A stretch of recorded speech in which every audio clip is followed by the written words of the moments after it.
Good evening. Well, good evening. Welcome to tonight's program. We are very excited to have you join us. Tonight, Karen Ensle is going to show us how to eat better, cheaper. Karen, take it away. Okay, thanks so much. You need to get the slides up. Okay, you ready for the slides? Sure. Okay, sharing my screen. Okay, there we go. There we go. Okay, so we're going to talk about healthy eating on a budget, 2023. Okay, next.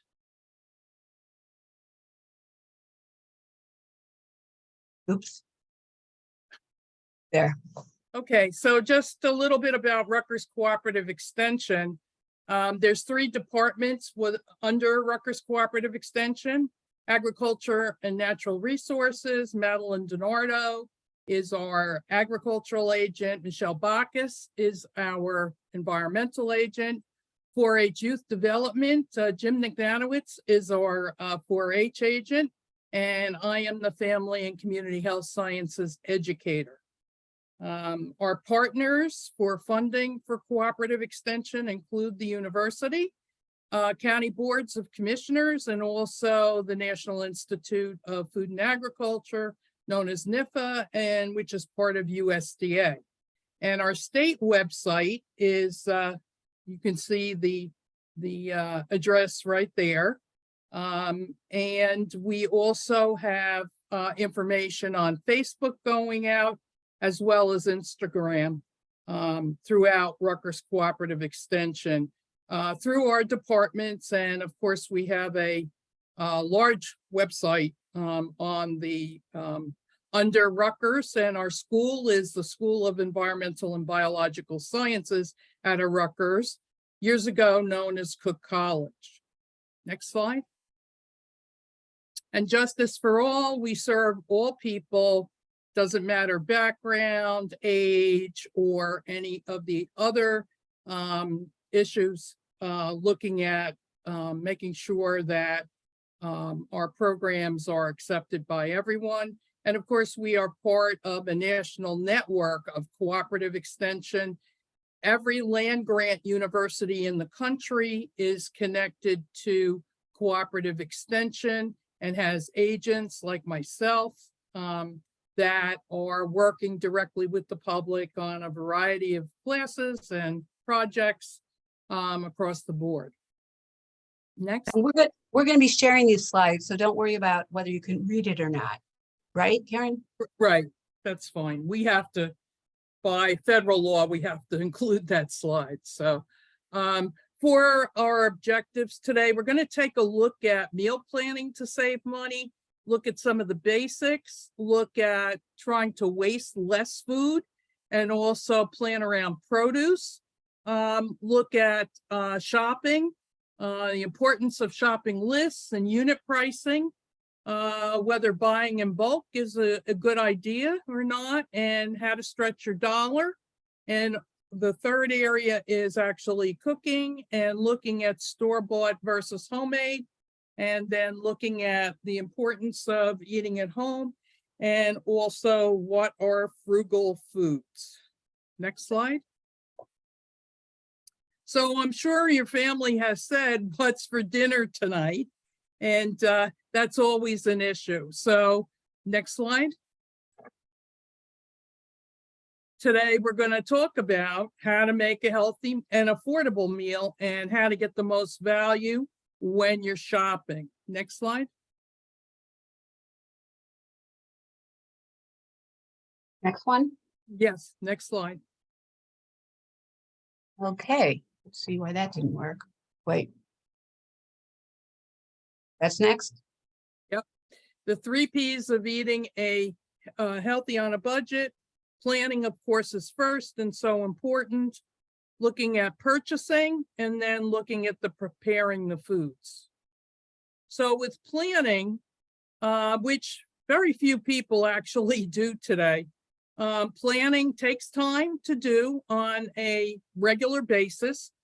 But it also will allow you to really take a look at how much money you're spending on a weekly, monthly basis. And it also will allow us to choose healthier foods and eliminate some of the daily pickups that many families do. Okay, next. So the first step in planning is to really know what's on your shelf. Knowing what you already have in your home will help you not only to buy the foods you need, but also make sure that you're checking on expiration dates, and the oldest foods that you have come to the forefront and you utilize them so they don't become food waste. And this is very critical. So again, that planning stage and looking at what you have at home is the first step. Next.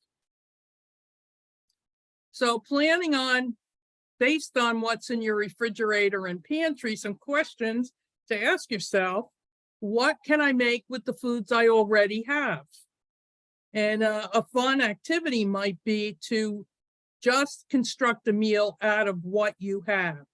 And I know my grandmother used to do that, and my mother did it at, some points in our, when we were growing up, that, use what you have.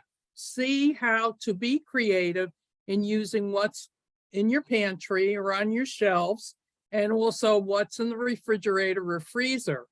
And then really understand what needs to be used up first. So when you bring home foods from, purchasing, or you get them delivered, or however you purchase your foods, if they're frozen foods, you should definitely make sure that you date them and put what the product is before you make sure it's wrapped securely.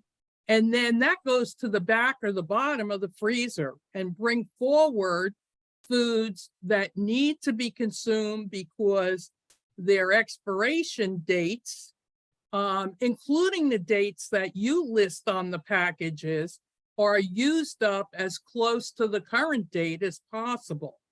People don't do that. Their freezers get filled with food, especially the chest freezers, and all this food is at the bottom, and there's a turkey there, there's other meat there, there's poultry and other foods there. And when they go to look, these foods are 2 and 3 years old.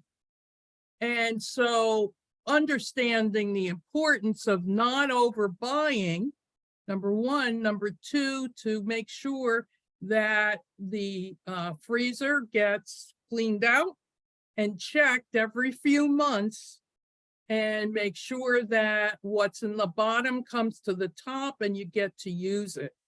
So what needs to be used up first? Very important. Can you mix foods together to make a meal? And it's interesting. Do flavors blend together? Sometimes they do, and sometimes they don't. So that you want to make sure you try to create meals where flavors do make a difference.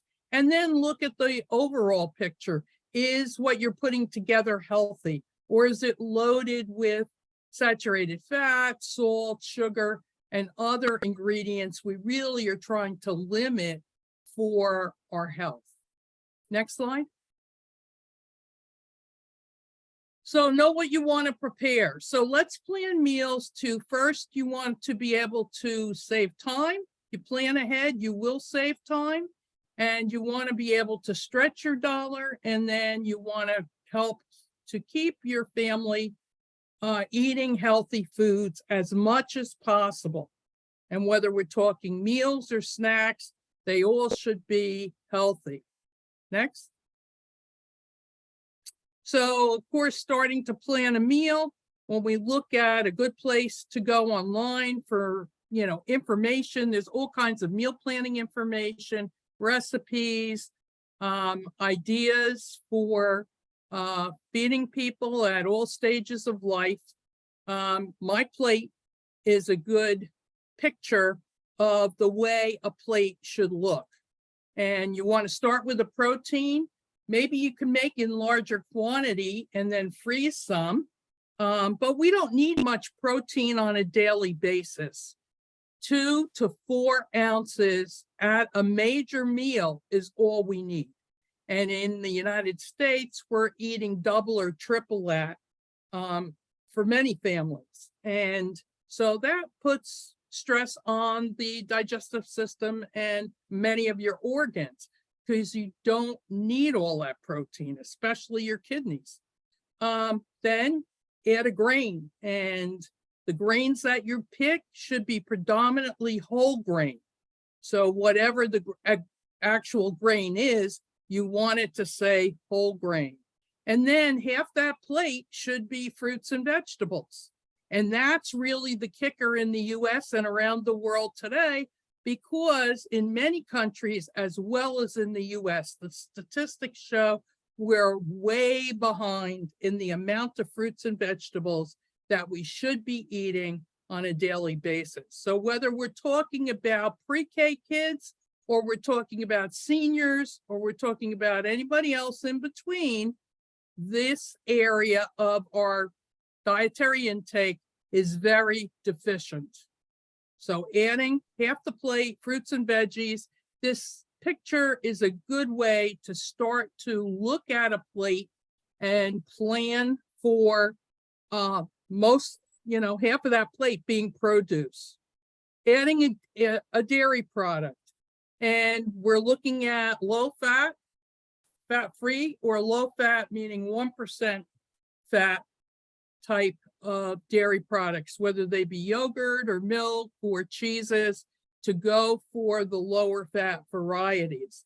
But making sure that you get enough of dairy products in your diet, and that those products also, whatever, because people are using a lot of substitutes today, and many of the substitutes are not as high in protein or calcium as normal dairy products would be.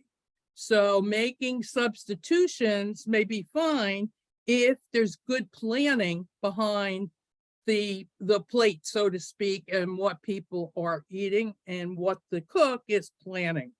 So then you want to stretch it and be using what's on your shelf, thinking about that, as well as the fridge and the freezer, and coming up with a meal plan. And we suggest either weekly, depending on how you food shop. If you food shop on a weekly basis, then you'd plan for 7 days, nights of meals. Or if you go every 2 weeks, then you could plan for 14 days. Some people only go once a month, so then you're planning meals for a whole month in advance. So it just depends on how you want to set it up and what works best for you and your family. Okay, next slide. Okay, so what are some of the best buys for your food costs? With breads and grains, you want to choose whole grain breads. You want to look possibly for day-old varieties. They'll be a little bit cheaper.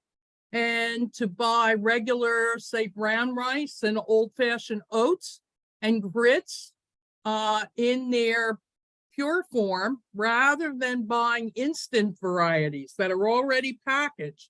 You're paying for any processing that happens with a food.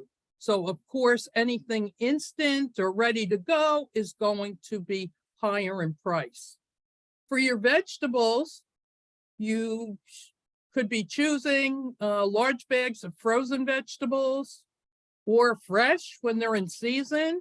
When you choose canned vegetables, choose either low sodium or no added salt.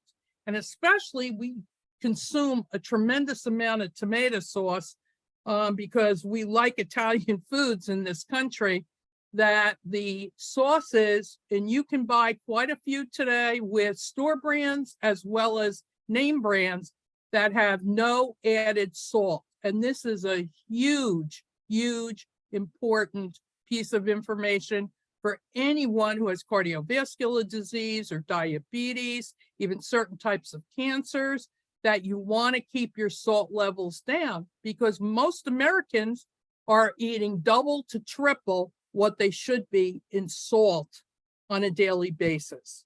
So the no added salt in any item that is used frequently is really critical to the overall diet. So now fruits, buy fresh fruit in season. When you see it on sale, it usually generally costs less than if you were to buy fruit that is you're picking out of the case individually, which many people would rather do, but understand that you're going to pay a premium price if you do that. And to have this huge apple that's the size of 3 medium-sized apples, you really don't need all that apple at one meal. We'd rather see you have 3 different types of fruits rather than a lot of one type, because each food product has a different nutrient balance and nutrient content. So fruits, buy the fruit that's in season because it will cost less, and then frozen and canned fruits are available all year long. They may be able to save you money.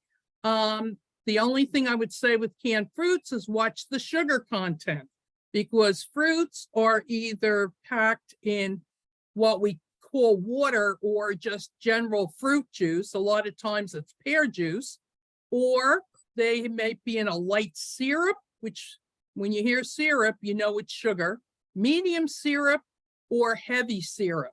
And that adds many grams of sugar, added sugar to the canned item. So that's with canned fruits, that's what you need to look out for. Low fat or fat-free milk products, buying yogurt and cheeses in the larger size container. And again, it's what you can use before it spoils, because if you're one person living alone, you may not want to buy that really large size container because you're not going to possibly use it all before it would be spoiling. So larger containers usually cost less per serving than the smaller sizes, but if you have to throw half of it out, it wasn't a good buy in the first place for you. For somebody else, it might be fine. Meat and beans, dried beans and peas are great sources of protein and fiber. They're non-animal sources, and we really advocate at least 2 non-animal protein meals per week or more. And again, the dried beans and peas can last a year or more without spoiling if they're dry. And then other items like canned tuna packed in water would be a healthy protein choice.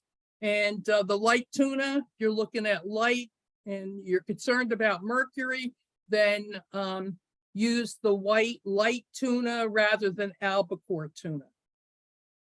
And it's a little more expensive, but if you have, again, it's a trade-off. If you are concerned about mercury, if you're pregnant, then it would be a concern. Other than that, again, with kids or seniors, again, it's choice. And it's going to be healthier or less expensive. Okay, next slide.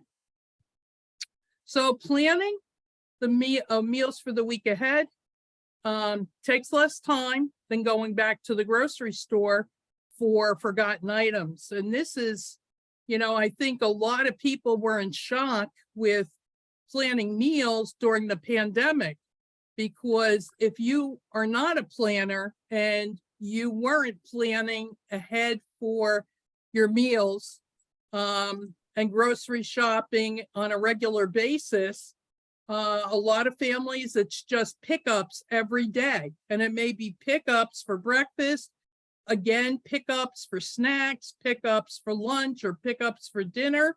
And people were used to that. And you spend a lot more money.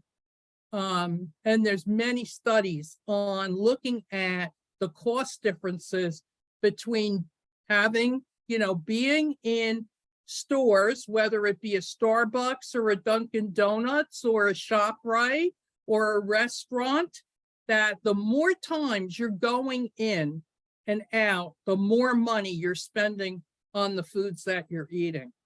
So thinking about your schedule ahead of time and planning, very critical. Next slide. Make that list. Now, I will suggest to you that you need to make a list relative to your recipes that you're going to be using for the next week, as well as checking your fridge and your freezer and the shelves to see what you have versus what you're going to need. However, your family needs to be on, to be able to access a general list. And that general list may include non-food items as well.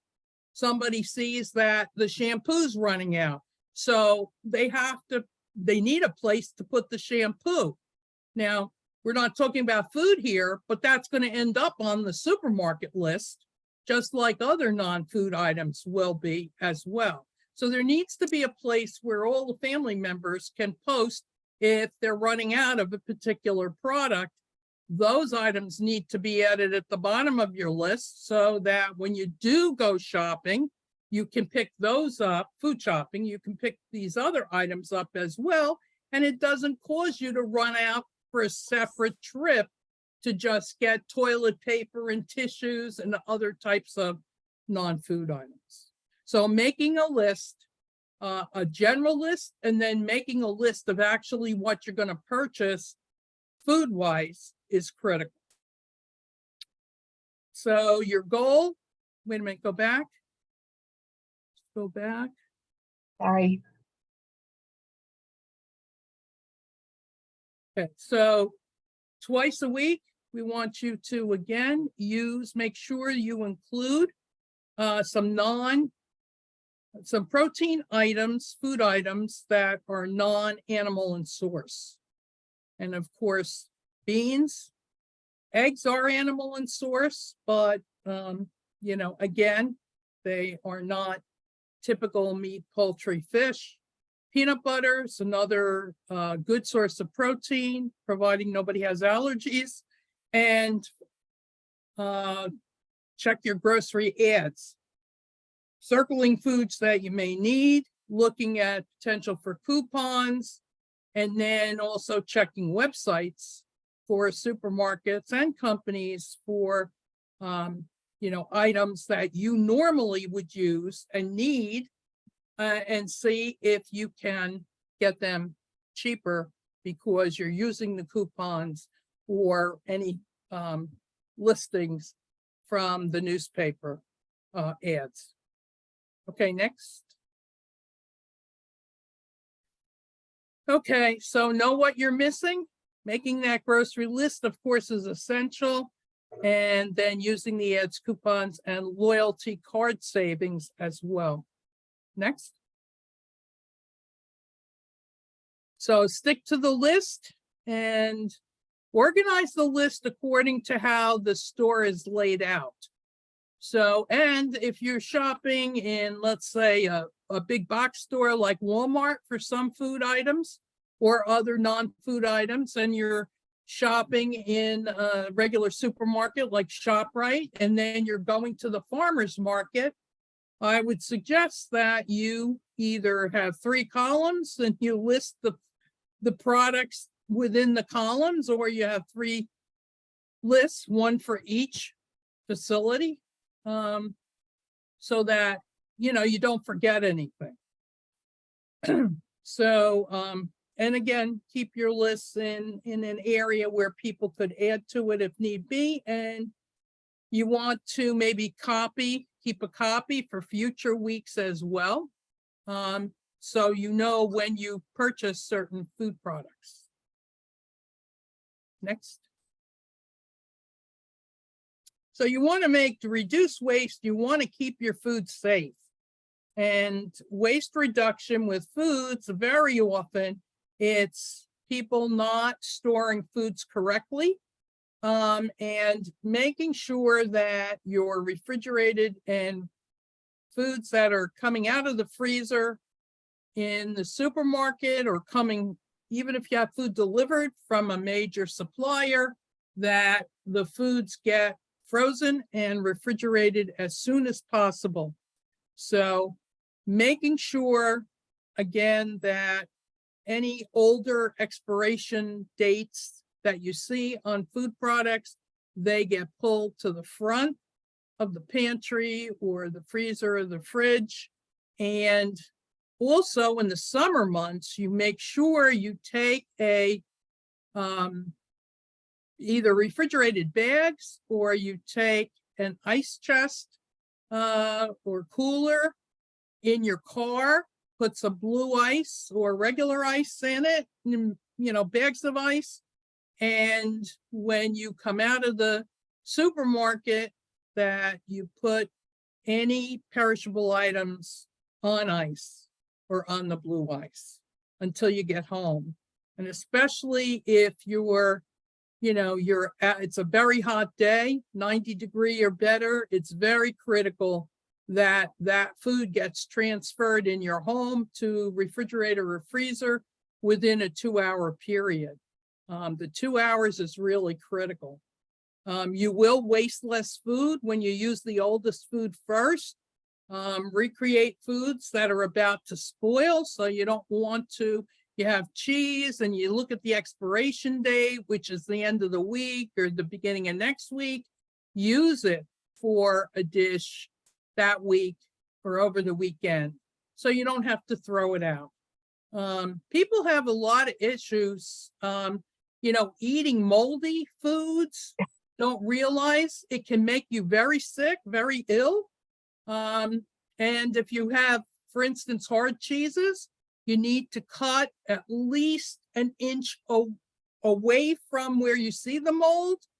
If it's covered with mold, I would suggest it gets thrown out, because the mold has gone through the food product and you really are taking a chance eating it. Okay, next slide. So plan ahead with leftovers. Any leftovers you have, make sure that they get refrigerated immediately. If it was you're at a restaurant and you only eat half of the meal, you need to take the packaging that they put it in or you put it in, and as soon as you get home, it should be refrigerated. Or if it's a lot, you might even want to freeze part of it, repackage it and freeze it. Make sure when you do that, you label it, put the date on it, and on the label, you say what it is, so you remember what it is, so you could use it, at another time. And if you have leftovers, you're making a big pot of sauce, or you're making a large amount of ground meat, you're browning it, and you're only going to use a small portion of it for the meal, that next meal, then the cooked meat can be packaged, again, label it and date it and put it into the freezer. Do not bring ground meat home and that's raw and divvy it up, stick it in bags, and just stick it in your freezer. You can end up with severe food poisoning doing that. If it's cooked, you can do it easily, but not with raw meat or fish or poultry. Make sure it's cooked first before you're storing it as a leftover to use at another meal. Next. So purchasing, again, stick to that list. And never go shopping when you're hungry, because you're going to put some other foods in your cart. Or if your kids are hungry and they're with you, grandkids, other family members, and they're hungry, they're going to grab some snack foods and put them in the cart. And that's going to make your bill go up. So make sure that you don't go shopping hungry. Check the unit price, and that's important because the size packaging could be very misleading, but the unit costs you how much that product is per ounce or per pound. And it should also be listed on the shelves in a supermarket, and which allows you to then compare different size packages or brands to figure out the one that has the best buy. And of course, then you want to choose the lowest unit price to get the best buy. Next. So here's an example of comparing unit prices. This is a can of no sugar added sliced pears, and it's a 12-ounce can. So the can is 80 cents. And then if you take the 80 cents, divide it by the 12 ounces, it comes up at 7 cents an ounce. So that's what you need to do. If you have your phone with you, you could do it on your phone if you can't do it in your head. And it'll allow you to estimate costs so that you know where you're going to get the best price. Next slide. Here's an example of cereals.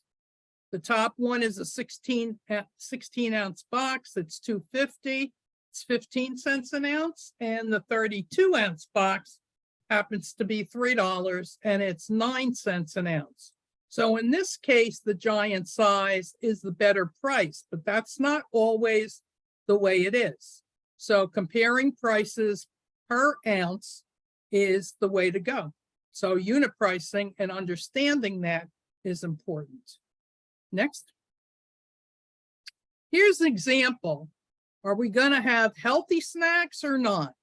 And $13 could buy you a pound of cookies, 10 ounces of chips, 2-liter soda, and a half a gallon of ice cream, or the $13 could buy you some 4 different types of fruit, some veggies, raisins, jar of applesauce, some concentrated orange juice, and some peanut butter or a ranch dressing for the veggies.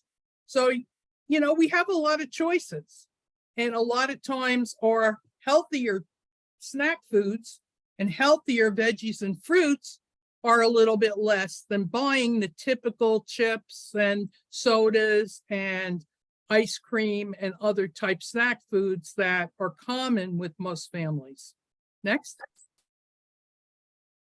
Shopping in bulk. If you have a big family, then take advantage of the sales, bulk sales, and cooking in bulk as well, and then taking the excess and freezing it for a future meal. Also using coupons. And when you use coupons, if the product isn't in the store, you go to the manager and ask for a rain check. And they should be able to give you a rain check so that you can purchase when they have the supply, their next supply comes in, you can purchase it at the reduced price. Okay, next. So buying seasonal fruits and vegetables in New Jersey. Springtime, we're in spring now. We have tender greens like spinach and collard greens, kale, mustard, and lettuce. Great for lunches and dinners. Then summer's coming, and the warm weather, of course, brings us more variety. Try for recreation as well as for purchasing. Bring your family to a pick your own farm. We have plenty of them in New Jersey and the local surrounding states as well. Soon, in a few weeks, strawberries will be ready to be picked. And then later, blueberries and cherries, peaches, melons, plums, most of our summer fruits are then available. And some local veggies, your broccoli, cauliflower, cucumbers, green beans, tomatoes, summer squash, and of course, sweet corn. So lots of fresh fruits and vegetables. Consider a CSA, which is a community supported agriculture contract with a farmer. And then every week you get a box of fresh fruits and vegetables. And I've been doing that for the last 10 years with a farm out in Chester. And it's wonderful because you have organic, fresh fruits and vegetables on a weekly basis. And they're delicious, and it's quite inexpensive for fresh fruits and vegetables weekly. Okay, in the fall, we have, of course, apples, pears, and other vegetables, especially some are root vegetables. as well as others, beets, cabbage, potatoes, pumpkins, and sweet potatoes.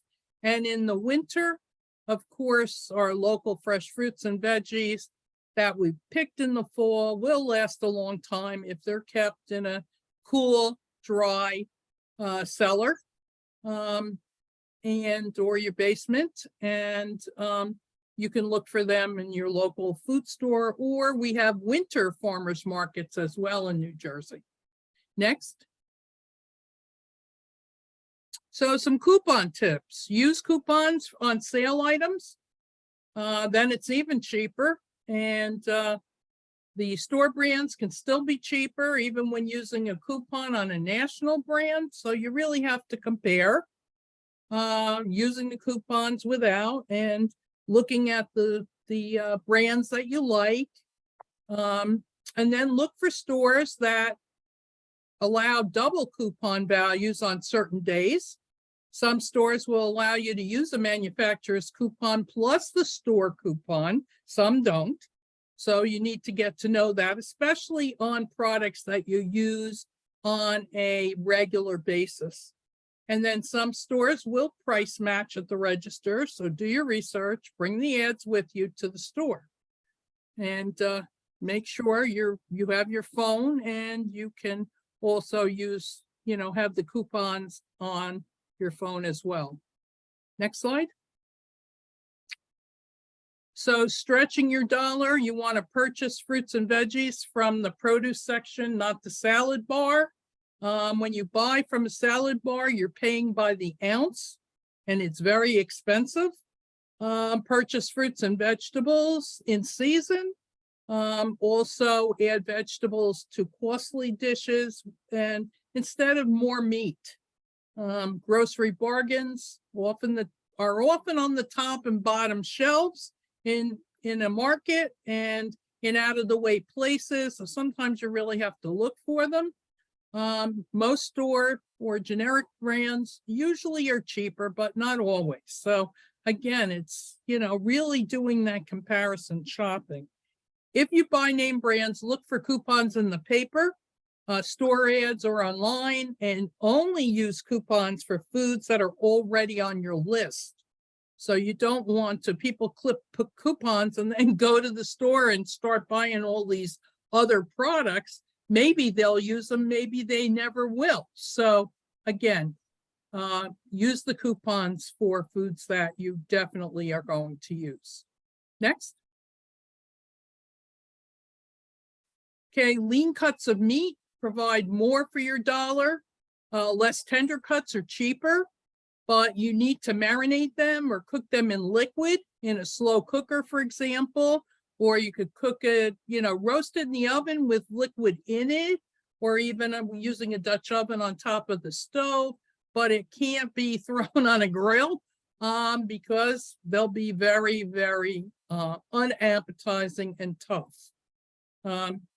So I don't know what's going on with the slides, but the print is getting bigger. Prepare meat yourself, like for hamburger patties. If you buy them already prepared in the patties, you're paying more money than if you buy the meat just chopped and you bring it home and you make your own burgers or patties. Kebab pieces, the same thing. If you buy a whole piece of meat, you cut it up, you make your own kebabs. That would be the least expensive way to make that item. And for cooking meat, make sure you're using the proper type of processing, cooking process for the type of meat it is. Next. So the average adult purchases a meal or snack from a restaurant 5.8 times a week. That's almost 6 times a week. We only have 7 days a week.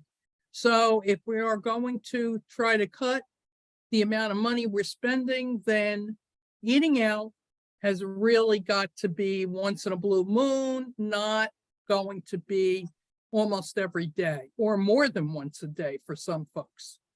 Time. Of course, we eat out because of time. we like the convenience, and there's certain foods that are prepared in certain ways in certain, restaurants and or within certain operations, and we will pay more for it. But if you're trying to stay on a budget, that's not going to be the way to go. Next. So the bottom line here is consider eating more at home. The time factor, you got to prepare things ahead of time. Freezer meals, pack to go meals, and for lunches especially, and then purchase snacks and bag them yourself. Start small. You want to eat 1 to 2 less meals per week at restaurants to save money, and a whole day's worth of calories as well, because when you're eating out, you don't know how the food was prepared. Chances are the restaurant wants you to come back, so they make it taste really good.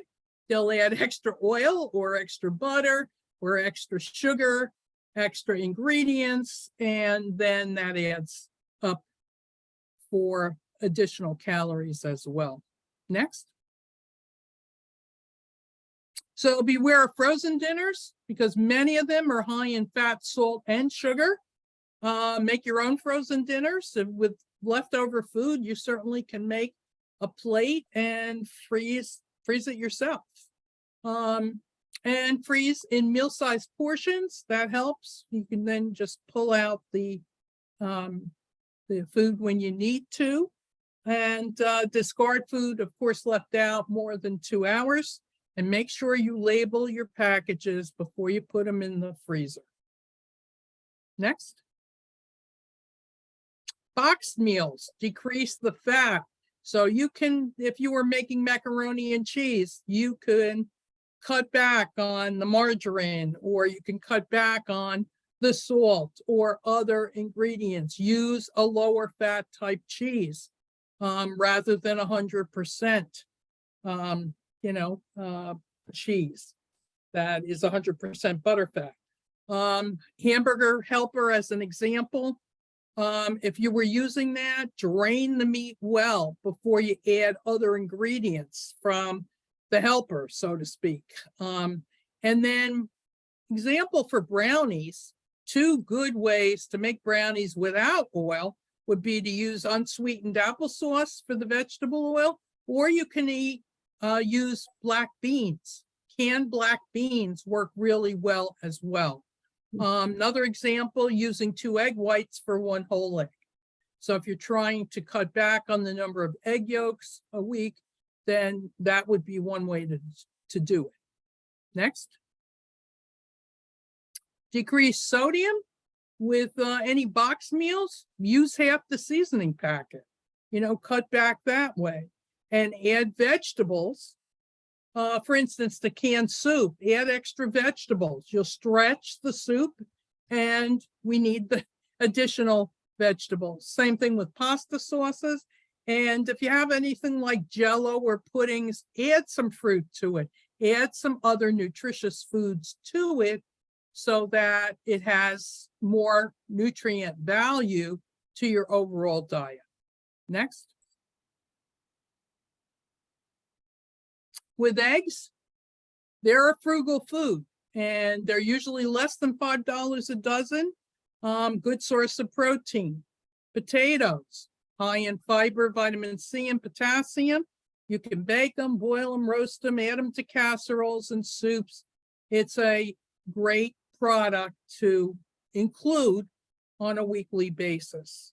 Rolled oats, very inexpensive and a good source of dietary fiber, as well as it's recommended for helping to control your blood glucose levels. So having oatmeal for breakfast is a really good cereal to include on a weekly basis. Next. Okay, some other non-fat dried milk, great in recipes because you can't, you don't taste the milk itself. And it's much less expensive to use the dried milk, add water to it to reconstitute it. Definitely if you're going to reconstitute a quart or a half gallon of of the non-fat dried milk, you need to make sure it's cold. Otherwise, the taste is very different from eating fresh, just a regular milk product. And it's good for cooking. Beans are very inexpensive, about 23 cents or so a serving, depending on the type. Of course, peanut butter, great source of protein, and a lot of protein for the amount of money you're spending on the peanut butter. And of course, canned tuna as well, or other canned fish, good sources of protein, vitamin D, good for sandwiches, salads, other casseroles. Next. The easiest part, if you have children or grandchildren with you, let the kids help you to prepare foods. Because if they help you to prepare the foods, they will eat them, at least taste them. Children really enjoy to be around food and to help.